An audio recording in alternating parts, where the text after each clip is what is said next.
If I was serious about becoming a guru in anything and had to pick a place on Earth to start, I would choose to settle in the Mediterranean area. Why? 'Cause this is prime location when it comes to human history. Just look where it sits.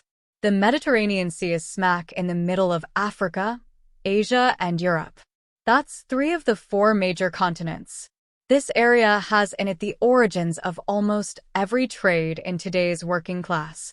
For location of education, it really doesn't get any better. I'll keep going.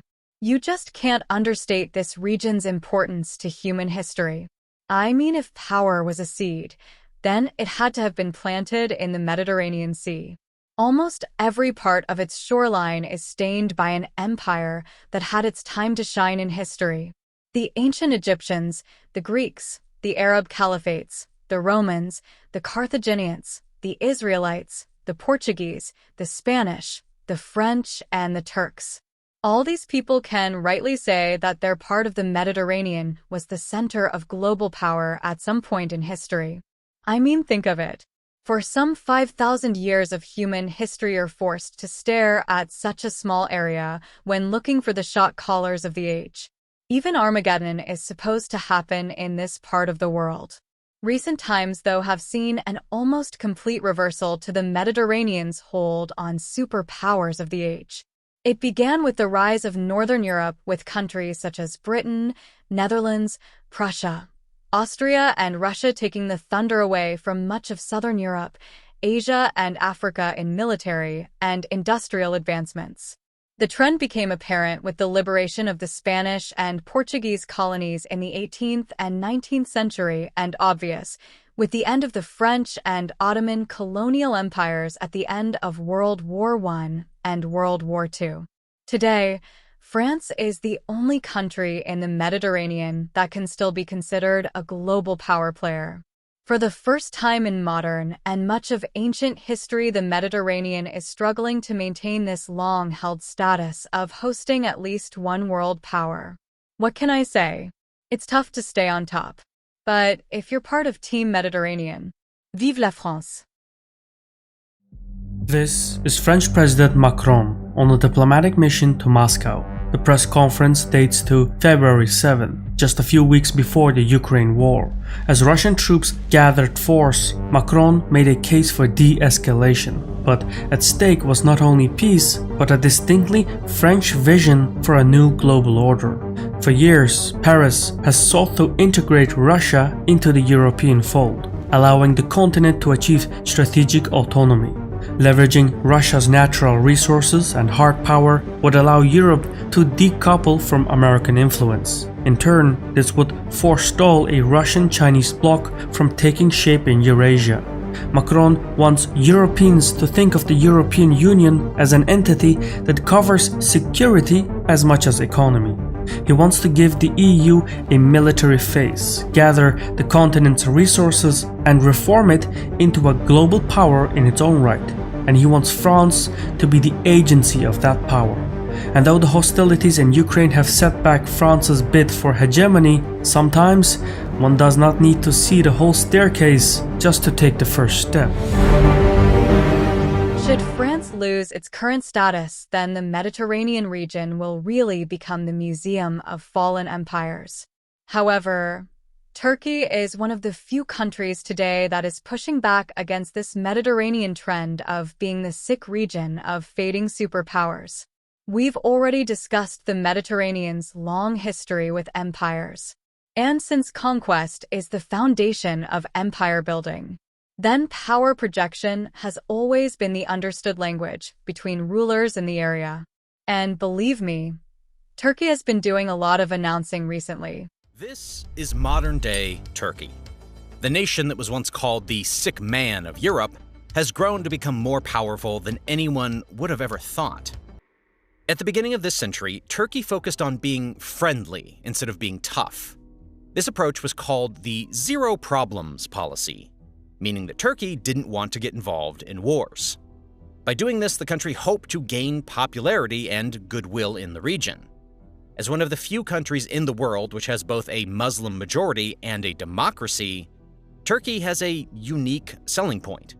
it could become an example for others in the region. But this all changed near the end of 2010 when the Arab Spring protests erupted. These were anti-government protests all over the Middle East, resulting in the overthrow of some governments. Erdogan, then prime minister, strategically toured across the region in 2011. He supported the protesters, saying that the people's will is at the core of Turkey's politics in the region.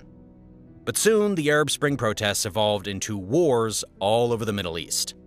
In this period of unrest, Turkey's zero problems policy wasn't really viable anymore. In times of conflict, it's hard to be friends with everyone.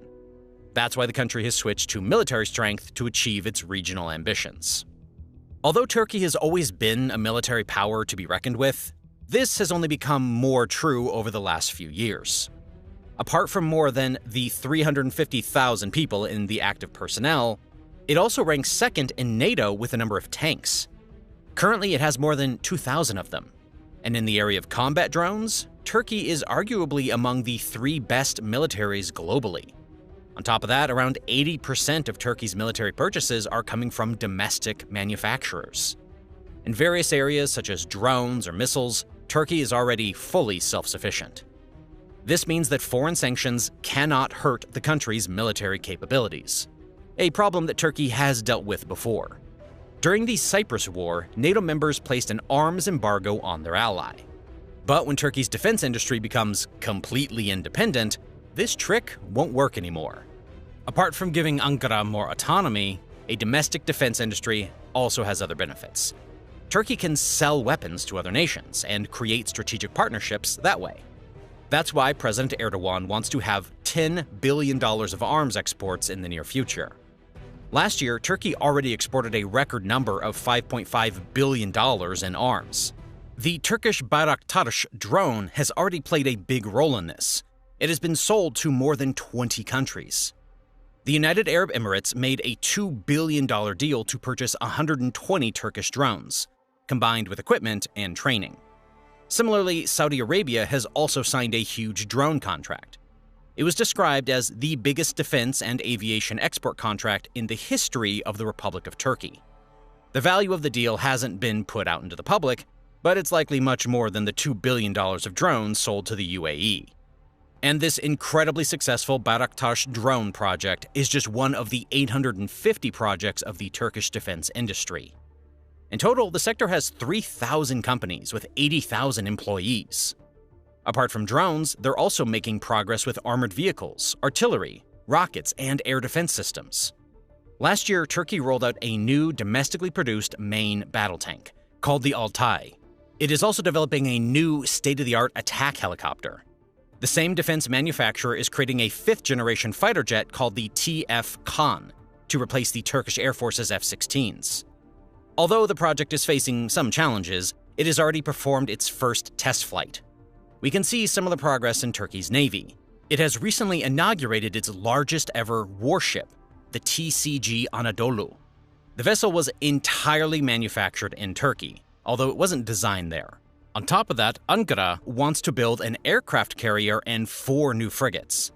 The country's defense manufacturers are also looking at the future of warfare, as they're undertaking ambitious projects for unmanned combat vehicles and unmanned surface vessels. In short, the domestic defense industry of Turkey is making rapid strides forward. Erdogan is very proud of this, as it was one of the main talking points in his recent election campaign. Apart from industrial capabilities, though, there's another aspect of Turkey's military power. The country has been growing its forward military presence. In Cyprus, Qatar, and Somalia, it has permanent military bases. There are also military bases in Iraq and Syria. Besides that, Turkey has also signed defense agreements with 10 countries, like Tunisia, Montenegro, and Kazakhstan. This makes Turkey's military involved in all of its nearby regions, the Balkans, the Caucasus, and the Middle East. Combined with strong military power at home, Turkey hopes to become one of the regional leaders in security in this way. However, its military is facing one huge weakness, and that's the defense budget. If Turkey wants to have a mighty military with influence all over the region, it needs to spend way more than it currently does. The Turkish government planned to spend 150% more on its defense in 2024. The military budget is going to be around $40 billion, way more than the $16 billion budget in 2023. This would make Turkey one of the regional security leaders, but it's still nothing compared to the international giants. A budget of $40 billion doesn't even put Turkey in the top 10 globally. Not to mention that the US spends more than 20 times that amount. But Turkey can't really afford to spend more than this because of the economic problems. In general, the economy is one of the biggest limiting factors for Turkey's power. For years now, the country has been in an economic crisis. One of the symptoms of this economic downturn is the Turkish currency, which is in a free fall. In 2019, $1 was equal to about 6 Turkish lira. Now the exchange rate has jumped to about 33 lira per dollar. The effect on Turkey's consumer prices has also been dramatic, with the inflation rate hitting 85.5% at its peak in 2022. This was after years of inflation at rates between 10 and 25%. Right now, inflation is still over 60%.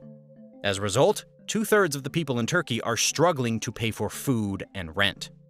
To make matters even worse, the country has been running at huge current account deficits. The current account measures how much money is going in and going out of a country in the form of trade and investment. As an emerging economy, you'd expect that Turkey has a lot of exports and foreign investments. But this is not the case. Last year, the deficit stood at $45.2 billion. Basically, Turkey is failing as an emerging economy. It's not competitive enough for international trade, as it's importing more than it's exporting. And the country is also not attractive enough for investments. Turkey has only been receiving about 1 to 2% of its GDP in foreign direct investments, which isn't enough to really spur economic growth. So Turkey is dealing with a lot of economic problems in the short term. But when we look at the country's fundamentals, well, the picture is much brighter. The country has a strategic location, a young and growing population, and a strong industrial base. A few decades from now, the Turkish economy could look a whole lot different.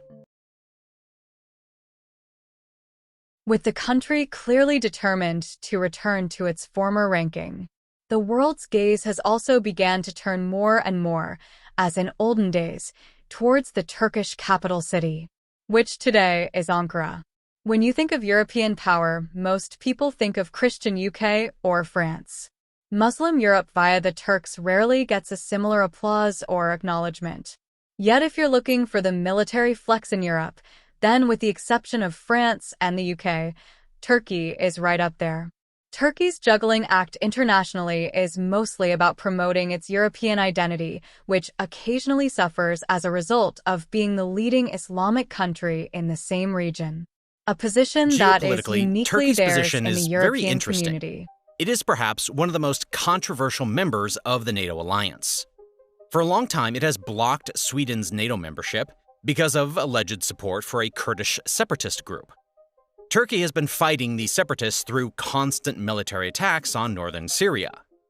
This is a difficult situation because the United States actually supports some Kurdish factions.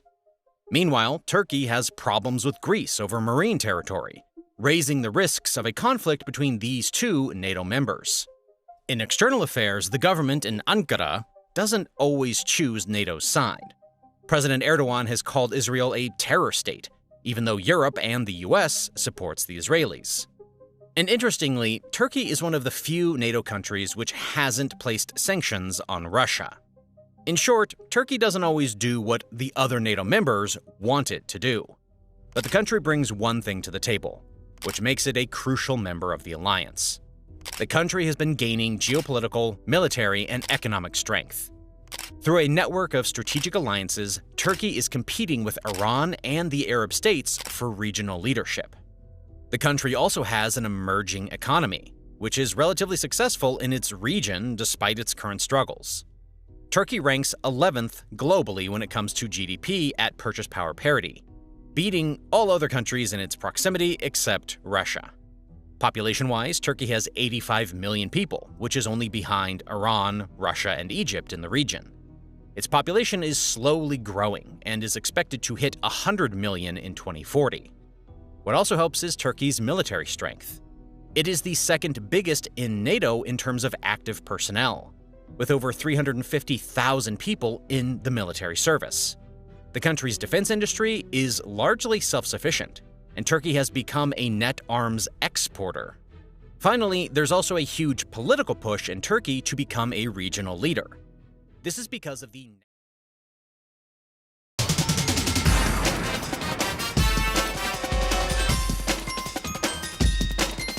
Ankara's current status as the capital city of Turkey is nothing new.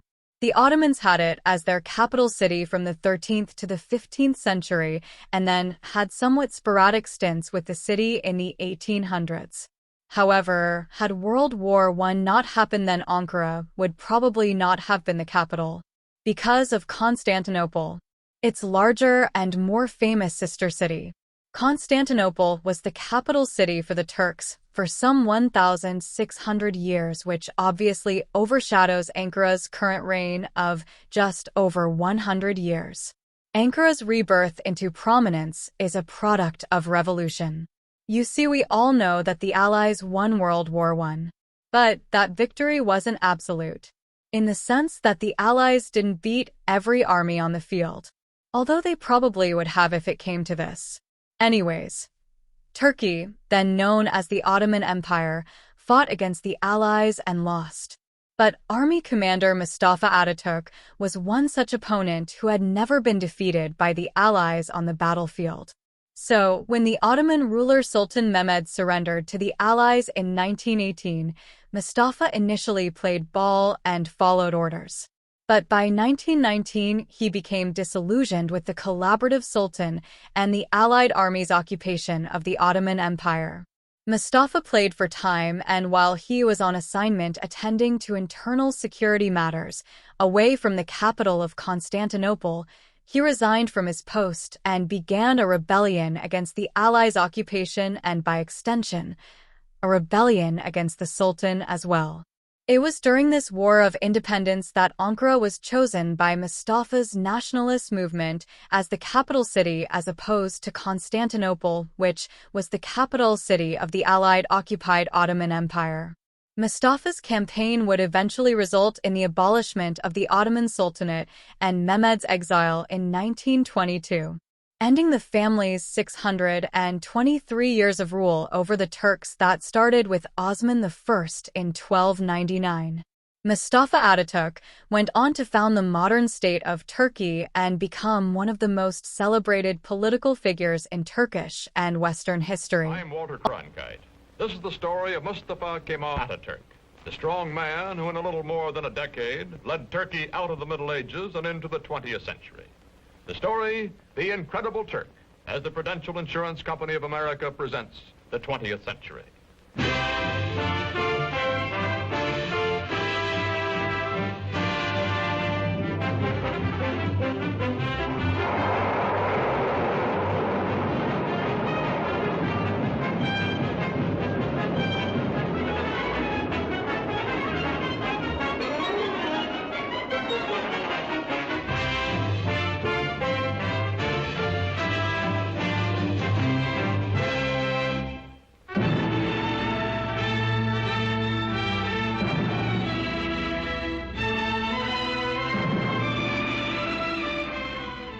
In the Middle East today, chaotic, vulnerable to Soviet expansion, Turkey, modern, powerful, and a rarity in this area, pro-Western, is prepared to defend herself against any aggressor.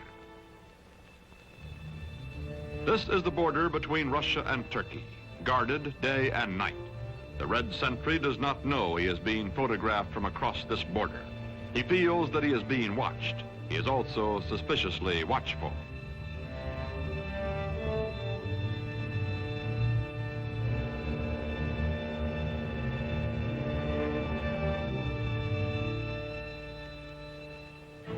Today, Turkish cavalry defends the broken, desolate terrain at the edge of Asia Minor. These cavalry squadrons are part of the strongest fighting force in the Middle East, the Army of Turkey, a democratic-minded member of NATO, military partner of the United States.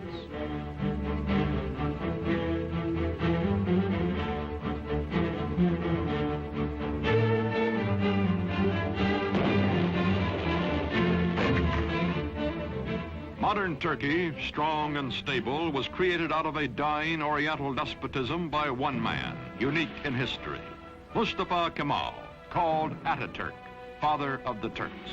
In a moment, this story, the incredible Turk.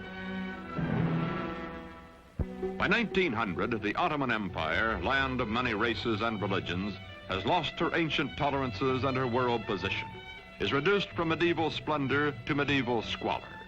Ruled by inept autocrats, ruined by foreign wars and exploited by foreigners, the people are sunk in poverty, lost in lethargy, mostly illiterate. The Turkish Empire continues to exist only because the European nations cannot agree among themselves to dismember her.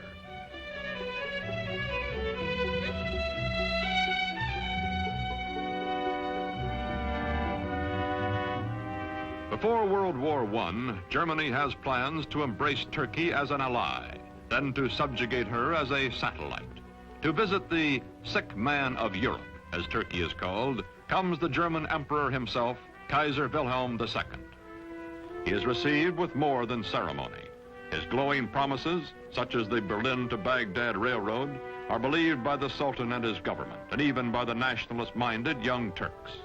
When war comes, Turkey will waver between her old friend Britain, allied with her hereditary enemy Russia, and her new friend Germany.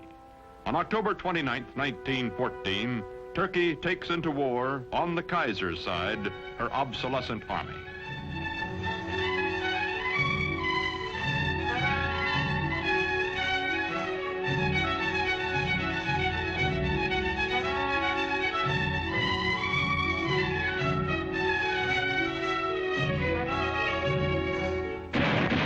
February 1915, the British plan to force the Dardanelles past Gallipoli, take Constantinople, and free Russian shipping in one naval campaign. Mustafa Kemal is an unknown officer commanding a feeble Turkish division at Gallipoli. His brilliant strategy and ferocious personal leadership changed the course of the battle, the campaign, and the war. After 10 months, the British signal defeat and steam away, leaving on the historic shore of the Hellespont a new hero in Turkey. One victory, one great military commander are not enough. The defeat of the Central Powers by the Allies brings the end of the old Ottoman Empire. It is carved away, leaving only Turkey proper, a much smaller and more homogeneous land which, with leadership, may become a nation.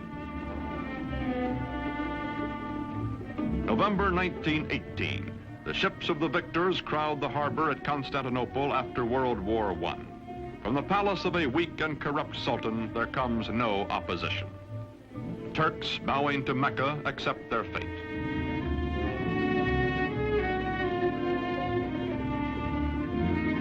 From France and from Great Britain, occupation troops disembark to take over the ancient capital.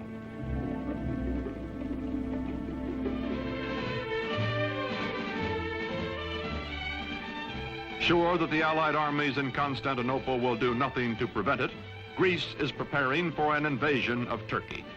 On May 15, 1919, the Greeks land their troops.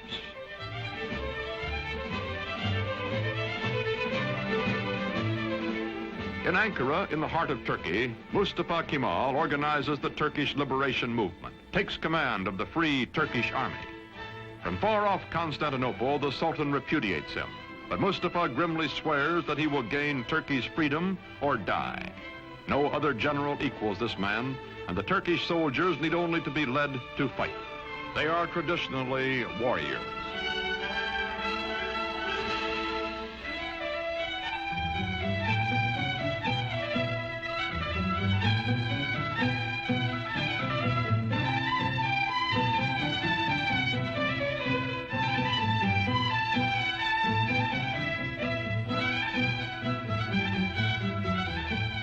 Quickly, Mustafa Kemal gathers the forces of an occupied Turkey under his almost unchallenged domination. His hastily recruited bodyguards stand ready to defend him with their lives. Mustafa Kemal pits his cold, inexhaustible toughness, his unyielding determination, his knowledge that the people are with him, against the continued fanatic opposition of the Sultan's government. Ammunition must be made by hand. by old men and hungry workmen, boys and children. Mustafa Kemal's Turkey is going into battle with the Greeks.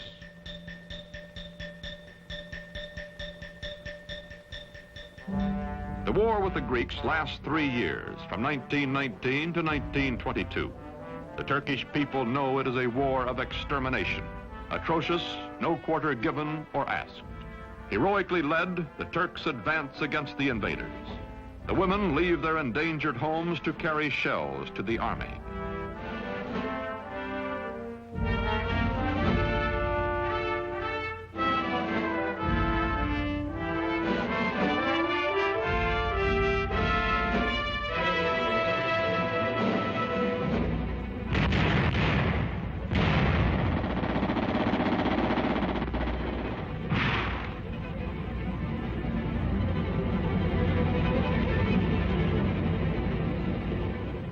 September 1922, the Greeks are driven back to the Aegean Sea.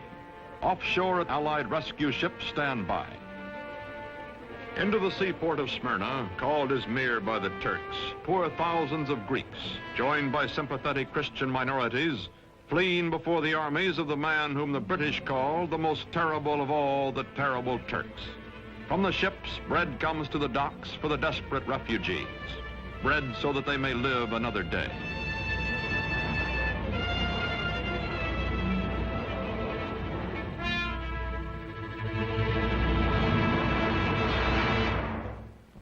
September 9th, 1922. The Turks enter Smyrna, last stronghold of the invaders. They take vengeance against the Greeks for whole Turkish villages wiped out, for their kinsmen massacred. The burning of Smyrna, the final atrocity that both the Greeks and the Turks disavow, ends a war that has become an unendurable nightmare for both sides. Its polyglot population takes to the sea as the flames destroy the great Homeric city.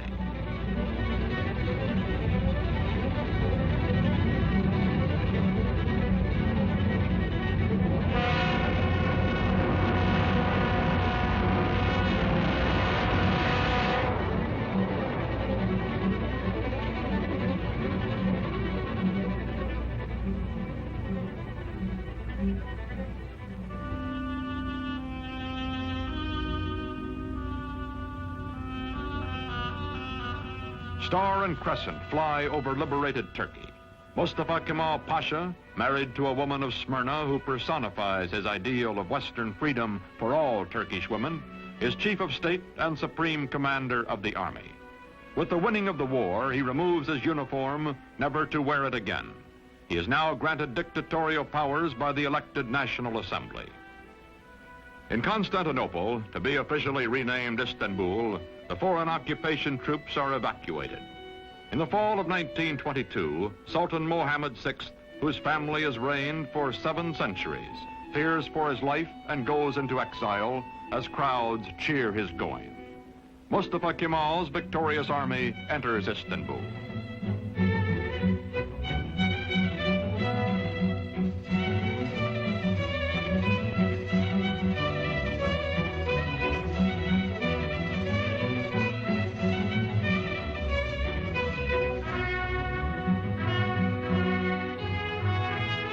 First president of the First Turkish Republic, Mustafa Kemal, during the 1920s, keeps his limitless wartime powers and his command of the army, makes the hard, dry town of...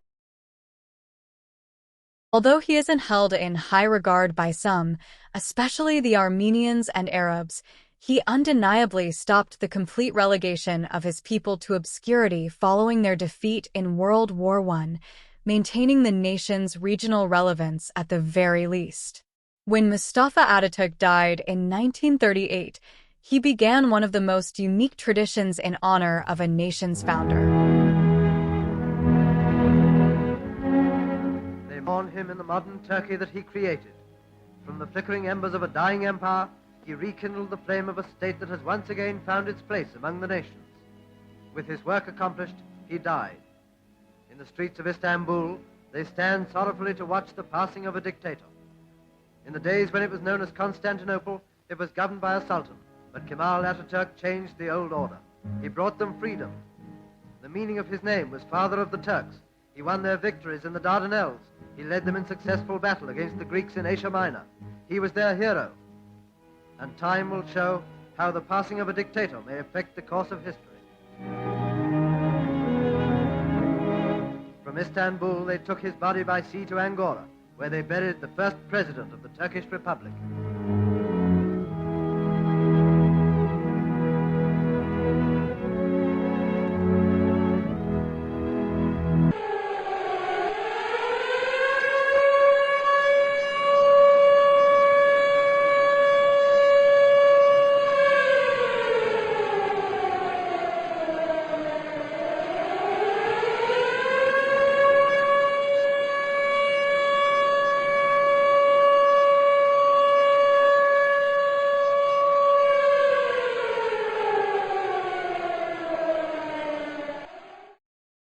As I mentioned earlier, Constantinople has been the capital for much of Turkish history. Even today, many still view it as the cultural capital of Turkey. This lack of overall prominence has allowed Ankara's past residents to enjoy a dramaless existence relative to their counterparts in Constantinople. Of course, this is bound to change should Ankara maintain its current position as Turkey's political capital. Ankara's earlier stints as the capital hasn't been smooth sailing, though. In 1402, the Mongol ruler, Timur, absolutely mopped through the city's defenses and humiliated the Turks, taking captive Bayezid I, the empire's sultan, and imprisoning him until his death in 1403. Ankara would suffer a similar misfortune in 1832 when the Egyptian general Ibrahim Pasha overran the city. After the Allied occupation in World War I, another foreign incursion is unlikely to be experienced by Turkey. Since the end of the Ottoman Empire, Turkey has largely favored a Western style of government, joining NATO, and is still enduring its pursuit of full European Union membership. Turkey avoided most of World War II by staying neutral but continues to be a disgruntled member of the European household. Historic quarrels, since the days of empire, with the Greeks in Cyprus, the Kurdish people and the regional Arabs, occasionally exposes the forgotten intrigues of the conservative Ottoman royal courts and reminds this far more liberal generation just how difficult it was, and still is, to be Europe's largest Muslim country. These complexities are felt right through to the very top of Turkish society. Just look at the headlines about the country's current president, Recep Tayyip Erdoğan. President Erdoğan is having on and off battles with almost everyone in the ruling class. A blanket lukewarm policy, if you had to define his position. Even the country's geography follows this idea, with one foot in Asia and another in Europe. It's a Turkish problem with Turkish privileges.